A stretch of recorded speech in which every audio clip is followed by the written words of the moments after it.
Bayonne est une cathédrale. Quel que soit l'endroit d'où l'on arrive, on voit ces deux flèches qui s'étirent et s'élancent et transpercent le ciel. La construction de la cathédrale se déroule principalement entre le XIIIe et le XIVe siècle. À cette époque, l'architecture est dominée par l'esthétique gothique. La cathédrale est dédiée à la Vierge Marie, mais célèbre aussi un des évêques les plus connus de la ville, Saint Léon. Saint Léon, dans la tradition bayonnaise, c'est l'évangélisateur de Bayonne et du Pays Basque. Ce n'est qu'une tradition, on sait aujourd'hui que très probablement c'est saint Amand qui a évangélisé Bayonne et sa région au 7e siècle. Mais la mémoire collective retiendra Saint Léon. Ce jeune évêque originaire de Rouen est envoyé par le pape au 9e siècle pour évangéliser les Vascons. Bayonne est alors un repère de pirates normands. Léon détruit une de leurs idoles et convertit plusieurs centaines de Bayonnais. Pour se venger, les Vikings capturent et décapitent l'homme d'église. Saint Léon n'est pas mort tout de suite, il fait partie de ces saints qu'on appelle des saints céphalophores, c'est-à-dire il a pris sa tête entre ses mains et il a marché, on dit, une centaine de mètres en portant sa tête, et là où il a posé sa tête, une source a jailli, c'est la source Saint Léon aujourd'hui.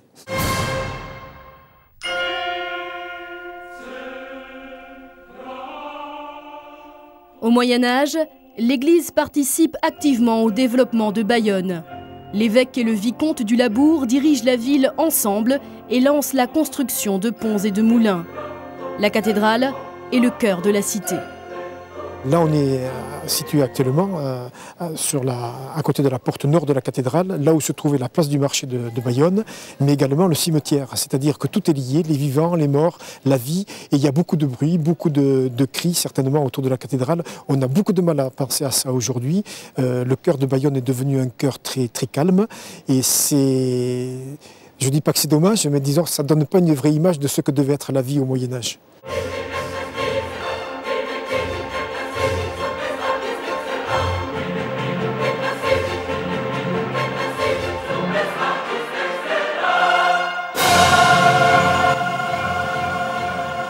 Le cloître de la cathédrale, c'est un lieu où se réunissent les responsables de la cité, les magistrats de la cité, et en particulier, c'est le forum vraiment de la ville de Bayonne au Moyen-Âge. C'est là que se traitent certaines affaires, y compris des affaires commerciales, et on pense même qu'une partie de la justice était rendue dans le cloître de la cathédrale. Témoin silencieux, Sainte Marie de Bayonne observe les siècles défiler. Ses pierres racontent 800 ans d'histoire.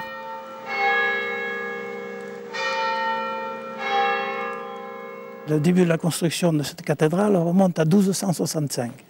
Or, l'Aquitaine a été occupée par les Anglais pendant 300 ans. Donc, cela justifie la présence des armes anglaises sur les clés de voûte. Et la fin de l'occupation anglaise correspond à un autre épisode merveilleux de l'histoire de Bayonne. En août 1451, la ville est assiégée par les Français. Un matin, juste après le lever du soleil, les habitants aperçoivent dans le ciel une immense croix blanche.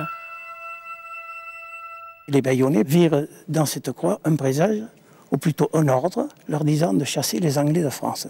Et c'est à ce moment-là que le comte de Foix et Dunois, qui était un compagnon d'armes de Jeanne d'Arc qui était venu... Jeanne d'Arc n'est jamais venu ici, mais ce compagnon d'armes était venu ici, il a combattu les Anglais, il a chassé les Anglais.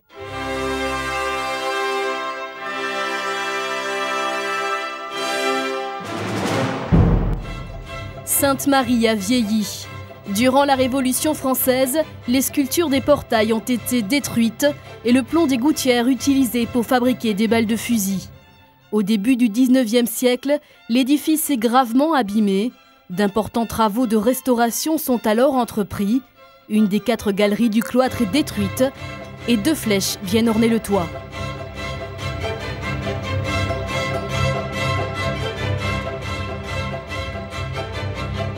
La cathédrale n'avait jamais été achevée. C'est-à-dire qu'il y avait un clocher, le clocher sud avait été commencé, mais jamais terminé. Et le clocher nord n'avait pas été prévu et donc pas achevé non plus. Donc, si vous voulez, c'était pour donner une image de cathédrale à la cathédrale de Bayonne.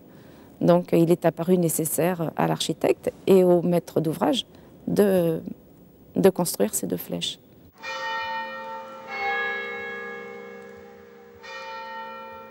Ces deux flèches sont devenues l'emblème de Bayonne. Une cathédrale achevée et pourtant toujours en chantier.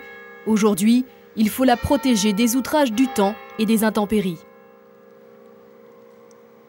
L'eau qui peut dégrader la pierre, mais qui dégrade aussi beaucoup tout ce qui est ferraille.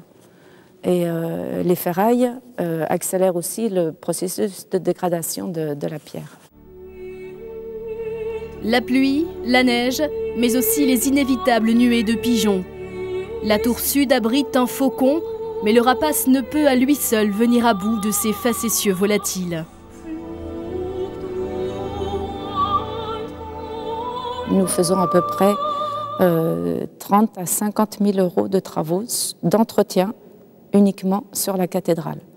Entretien, c'est les petits nettoyages des couvertures, des chéneaux, les petites réparations diverses, vérification du paratonnerre, etc. Depuis 1998, la cathédrale Sainte-Marie de Bayonne est classée au patrimoine mondial de l'UNESCO. Lieu de culte, lieu d'histoire, elle est le visage de Bayonne, droite, tournée vers le Levant.